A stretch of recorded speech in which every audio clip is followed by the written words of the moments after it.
Hey guys, it's Jordan Hetrick here. Welcome back to my channel. In today's video, I want to take a look at two of the best action cameras to do a comparison and help you decide if one of these action cameras is going to be the right one for you to buy.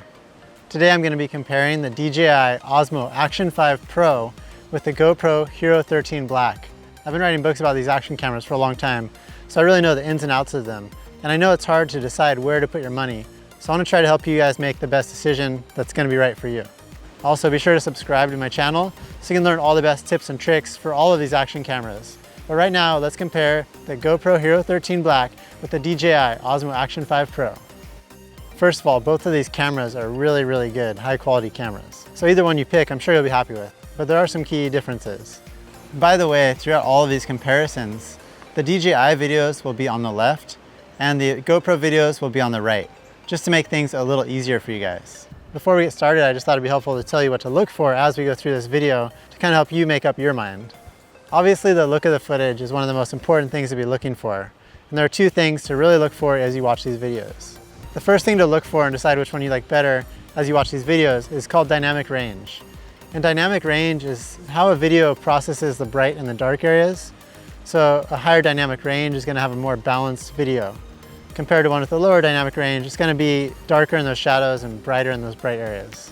GoPro cameras are known for having a really good dynamic range in their videos, but now with this new pro level sensor that they put into the Action 5 Pro, just take a look at the video comparisons as we go through this and see what you think. Another thing to keep an eye out for is the tone of the video. Now when we talk about the tone of the video, you're also going to notice a difference between the HERO 13 and the Action 5 Pro. And that's basically just because of the way they programmed the camera to read the color temperature, which is going to affect that tone. The HERO 13 just reads it through the lens, whereas the Action 5 Pro actually has a separate color temperature sensor. It's in the O here on the Action 5, so you just want to make sure that you don't block that when you are recording. But take a look and see which of these color tones appeal to you more, because that's more like what you're going to get straight out of the camera using the automatic settings. Of course those can be adjusted, but it's always nice if you can just get footage straight out of the camera with less adjustments. Now that you know what to look for, let's take a look at some of the different settings and features available on these two cameras. As far as video resolution, which is like the size of the video image, the HERO 13 does have more resolution at 5.3K, whereas the Action 5 Pro maxes out at 4K video. So I'm just going to pause some of these videos and zoom in really close so you can actually see the quality of the videos side by side. Obviously you wouldn't zoom in this far when you are editing because you don't want your videos to look pixelated, but I just want to show you a close-up of the quality between these two cameras so you can compare for yourself. When it comes to aspect ratio, which are the proportions of the video, the HERO 13 also has a larger frame, so it's got this tall 8:7 aspect ratio, whereas the Action 5 Pro only has a 4:3 aspect ratio. So you're going to get a little bit more of the frame in the top and the bottom on the HERO 13 footage. Although when you edit your videos for YouTube, they're going to be at a 16:9 widescreen aspect ratio, so you'll just be choosing from within that frame. For social media, you can use a bunch of different proportions. When it comes to slow motion, which is what we like to see with these action cameras because we're filming something that's fast moving, both cameras can shoot in 4K at 120 frames per second. You can see on the GoPro footage here, it's really smooth, and so is the Action 5 Pro footage. That's just because they're recording the same amount of frames, so when you slow them down, it's going to be showing the frames at the same speed to give you that smooth slow motion. The GoPro HERO 13 also has this new burst video mode where you can shoot a really short clip of video at a higher frame rate. And with that, you can actually shoot 5.3K video at 120 frames per second, but you can only record for a 5-second clip. When you look at the stabilization between these two cameras, both of them obviously have great stabilization, and both of them also offer different levels of stabilization depending on what you're filming. One of the most useful features that you might find for handheld filming, such as vlogging or just when you're out traveling, is the horizon leveling or horizon balancing, they call it, on the Action 5 Pro. And this is available on the HERO 13 up to 27 degrees. So if your camera tilts 27 degrees, it'll keep that horizon level. That's available in 5.3K at 60 frames per second. On the Action 5 Pro, the horizon balancing will balance up to 45 degrees, but it's only available in 4K at 60 frames per second. So it's a little bit more of balancing, but a little lower resolution. If you want the full horizon lock, where your camera's gonna spin all the way around and keep the horizon level, on the GoPro HERO 13, it's available in 4K at 60 frames per second. And on the Action 5 Pro, you can do that at 2.7K at 60 frames per second. So this just can be kind of cool for really extreme sports where you're really flipping around and you want that horizon to stay level, but you're getting real crazy. I still have a lot more examples in this video to show you guys to help you decide which of these action cameras is going to be right for you. However, just so you guys know, both of these are amazing action cameras, which is why I put my time and energy into creating a book for you about either one of these cameras. So don't worry, whichever one of these cameras you choose, there's a book for you that's going to help you with settings and inspiration and mounting, creative ideas, and everything you need to know to actually use this camera to capture some amazing videos and photos. So after you decide which camera to get, be sure to pick up a copy of the book for your camera in the link below. Thank you guys so much and enjoy. Now let's take a look at filming in low light scenes. So if you're filming in the evening or in sunrise, or even at night where you're out in a city where there's some lights, there's going to be a big difference between these two cameras, and that's mainly because of the sensor size. The GoPro HERO 13 uses a 1/1.9 inch sensor, whereas the DJI Action 5 Pro uses a 1/1.3 inch sensor, which is actually a lot bigger because of the way the ratios work. Now this is just going to be better for those low light scenes and allow you to capture better night footage. If you're familiar with the GoPro HERO 11 or 12, GoPro didn't change the sensor on the HERO 13.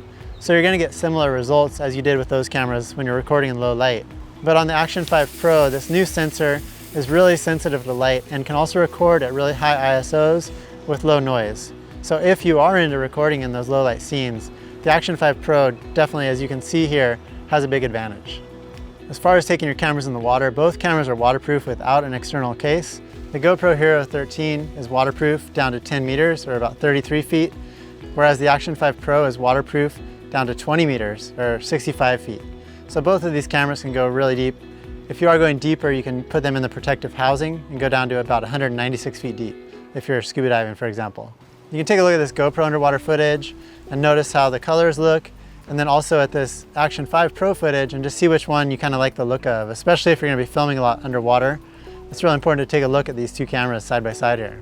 In terms of colors, both of these cameras can record 10-bit color, and they both also have true HDR, which is HLG. So if you are playing your videos back on an HDR monitor, that's where this is really going to come into play, and both of these cameras have this available. As far as other modes, both of the cameras have great hyperlapse and time-lapse modes and do a great job of producing those straight in the camera. The HERO 13 also offers some really fun night modes, such as star trails, light painting, and vehicle lights that automatically creates those trails of light in the camera. The Action 5 Pro doesn't have that built in, so you'd have to use a third-party software to create those star trails if you wanted to do that. However, like I mentioned, the Action 5 Pro does have that super night mode, which is going to be a big advantage if you're out recording at night to get those shots in low light scenes or in city scenes at night. It's just going to have a really huge benefit over the HERO 13 in that aspect. There's also a fun mode for vlogging in the Action 5 Pro that's called subject tracking. You can record this in 2.7K, and it actually tracks your subject as you move around. So even if your camera is sitting still on a tripod, it'll make it look like there's some movement in your shots, which can really help for those shots where you're filming yourself and you want it to make it look like there's someone filming you. As far as audio, both of these cameras have gotten to a point where they both have really good internal audio. I'll show you a little comparison right here. As you're listening to these examples, I'll put a little microphone icon on the screen here so you know which camera you're listening to. And also I've got a great beginner's guide tutorial video that's really helpful for you for both of these cameras. So whichever one you choose, be sure to check out the link for that in the video description below, and that'll get you a good jump start on these cameras so you can understand all the basics and get out there and start filming. Thank you guys so much. They're also both compatible with the DJI Mic 2, and that's a wireless mic that can work through Bluetooth, and it's got really good clear audio. What's really cool also about the Action 5 Pro is you can connect two mics to the camera at once. So if you've got a two-person conversation or an interview, each person can have a mic on, and you can actually extract separate audio tracks out of that. So that's a really good feature on the Action 5 Pro. That microphone is wireless and you don't need a receiver on either of the cameras. If you guys are enjoying this video so far, please do give it a like. It really helps other people like you who are trying to figure out which camera to buy to find this video. Thank you so much. Now that you guys know what the footage is going to look and sound like, how do the cameras work? Because that's a big deal also. When it comes to battery life, both of the cameras have larger batteries than their previous models.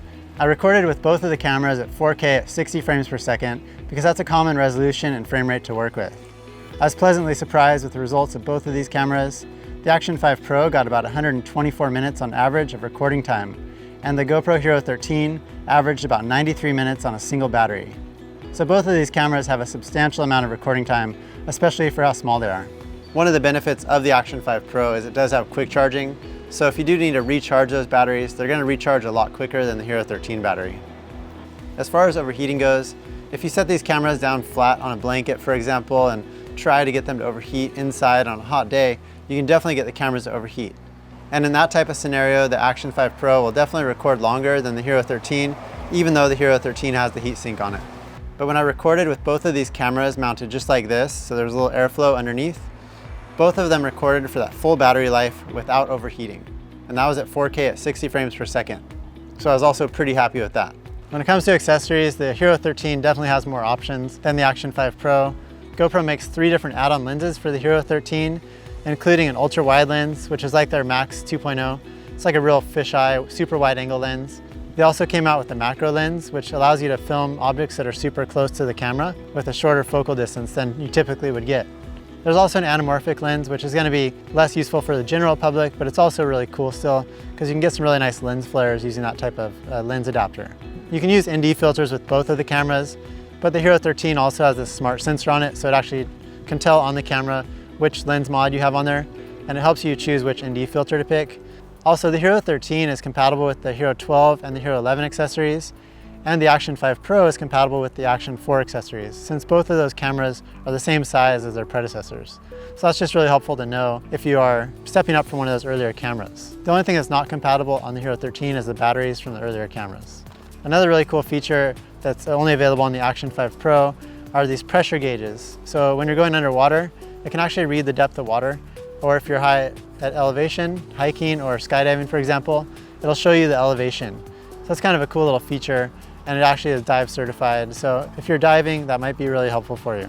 If you do like to overlay stats onto your videos, the Hero 13 has GPS built in, whereas with the Action 5 Pro, you have to use their separate remote, but then that'll give you those GPS stats for those overlays too. As far as the apps, the GoPro Quick app is probably a little bit easier to use just because it's available on both of the app stores. The DJI Mimo app, if you're on Android, you have to download it from their site.